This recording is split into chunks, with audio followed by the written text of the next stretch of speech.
दोस्तों एक डेवलपमेंट है कि भारत जो है वो अपना सुपरसोनिक क्रूज मिसाइल ब्रह्मोस जो है वो रशिया को बेच रहा है।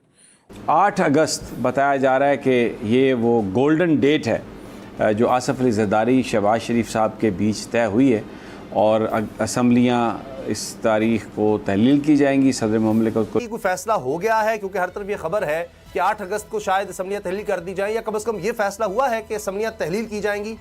और ये बात जो है ब्रह्मोस एरोस्पेस के सीईओ और एमडी ने जो है उनको कोट किया गया है।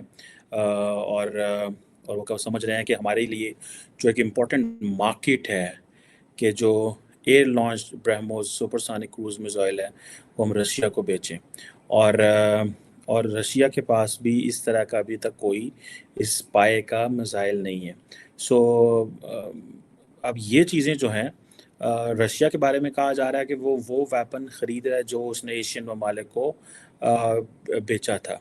डॉक्टर साहब, हुक्मरान इत्तेहाद ने 8 अगस्त को इंतखाबात कराने पर इत्तेफाक राय कर लिया है। क्या असम्बलियाँ तहलील करने पर इत्तेफाक राय किया है? क्या इस वक्त आप इंतखाबात होता देख रहे हैं इन असम्बलियों के तहलील? मुल्क इंतखाबात की तरफ जा रहे हैं जी।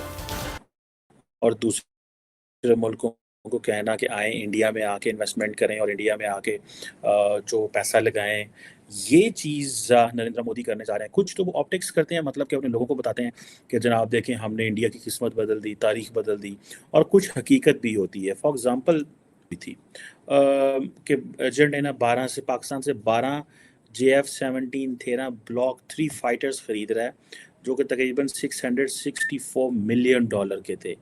और अब ये चीज़ें जो हैं ये बताती है कि ये एक मेरा ख्याल है और एक यूके की डिफेंस जर्नल है, उसने इस चीज़ को रिपोर्ट किया कि ये चीज़ें ख़रीद रही है, पाकिस्तान की हुकूमत बेच रही है। अच्छा, मज़े की बात यह है कि पाकिस्तान किसी को कुछ भी नहीं बेच सकता।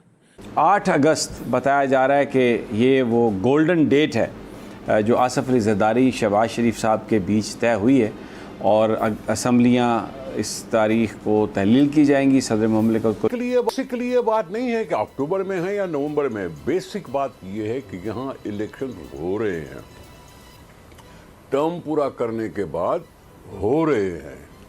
पाकिस्तान को, अवाम को मौका मिलेगा कि वो अपने बुरे भले का फैसला करके वोट दें कि कल पाकिस्तान में एक और इलेक्टेड हुकूमत आए और पीसफुल ट्रांसफर ऑफ पावर हो। जी, ये हमारा इशू रहा है। इलेक्शन पीसफुल हों, ट्रांसपेरेंट हों और आज़ादाना तरीके से हो जाए कि अवाम को मौका मिले और किसी को भी चुन के ले आ जाए। तो मैं इसमें कोई घबराहट नहीं है। मुझे महसूस हो रही कि जी अक्टूबर में नहीं हो रही तो नवंबर में हो रही है। इसमें मैं समझता हूँ पढ़ना नहीं चाहिए। बेसिक बात है कि इलेक्शन हो रहे हैं, असेंबली ये ख़त्म हो रही है। यहाँ की आज की हुकूमत, PDM की जो हुकूमत है वो नहीं रहेगी और केयर टेकर हुकूमत आ जाएगी। केयर टेकर में कोई भी आ सकता है, कोई जज भी हो सकता है, टेक्नोक्रेट भी हो सकता है, सियासतदान भी हो सकता है। क्या आपको याद केयर टेकर प्राइम मिनिस्टर थे, उसकी याद नाम खरीद सकते हैं, नाम भेज सकते हैं। हम टर्की से हेलीकॉप्टर्स लेने लगे थे, थर्ड पार्टी वैलिडेशन चाहिए थी चाइना की, उसकी अमेरिका की, उन्होंने उनको वैलिडेट ही नहीं किया। अब पाकिस्तान की जो एरोनॉटिकल कॉम्प्लेक्स है और चाइना की जो चेंगडू एयरक्राफ्ट कॉरपोरेशन है, और अब ये चीज़ें जो हैं ये they should have gone more and beyond this. ठीक है जी, डिफेंस मिनिस्टर है उसने इसको कोट किया है कि हम पाकिस्तानी कंपनी के साथ ये जहाज़ जो हैं वो ख़रीद रहे हैं, ये एयरक्राफ्ट जो है वो ख़रीद रहे हैं, और ये अगर हम बेच रहे हैं तो बड़ी बात है, क्योंकि पाकिस्तान ने पिछले कई दहाइयों से अपने डिफेंस पे बहुत ज़्यादा पैसा लगाया।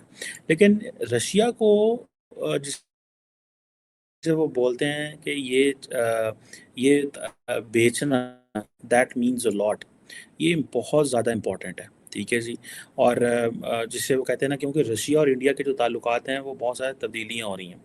एक तो जो अगर आप माजी में चले जाएं तो रशिया और जो इंडिया के जो ताल्लुकात थे वो 2-3 चीज़ों पे बेस्ड थे।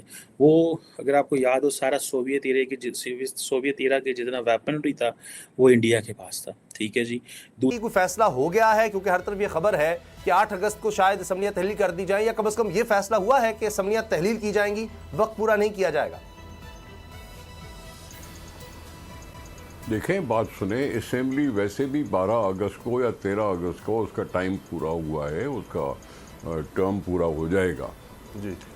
उसमें थी ये दो ऑप्शंस कि जी अगर 2-3 दिन पहले की जाती है डिज़ोल्व तो इलेक्शन 90 दिन में होंगे, और अगर पूरे टाइम के बाद डिज़ोल्व हो जाती है खुद से तो 60। बहुत बड़ा ब्रेक थ्रू हुआ है और यूं लग रहा है कि शहबाज शरीफ साहब जो हैं वो भी लाइन पर आ चुके हैं।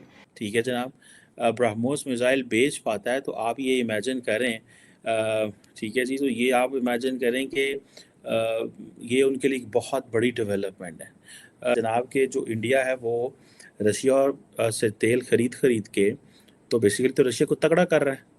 अगर इंडिया तेल उस तरह ना खरीदे तो रशिया तगड़ा नहीं होगा।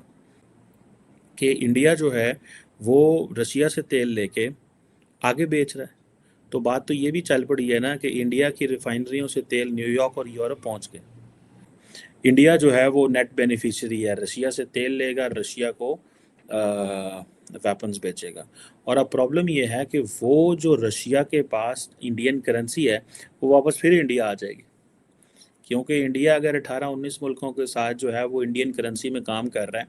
अभी वो अमारात के साथ जो है वो अपना मुआहदा तय करके आए हैं।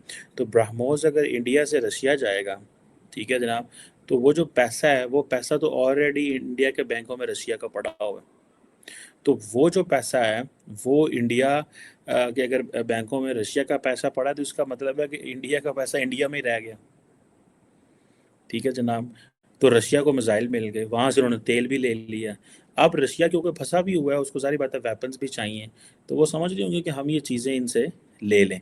और लेट्स से पाकिस्तान जो है उसने रशिया से तेल लिया है चाइनीज़ करेंसी में, सो डॉलर जो है वो नीचे जा रहा है बहुत तेज़ी से, and India is playing its role कि डॉलर को नीचे भेजें, क्योंकि जितना ज़्यादा आपको डॉलर चाहिए होता है आपकी करेंसी उतनी डी वैल्यू होती है। जैसे पाकिस्तान है, हमारे मुल्क में डॉलराइजेशन, डी डॉलराइजेशन जो है ये बहुत बड़ा ये मसला है।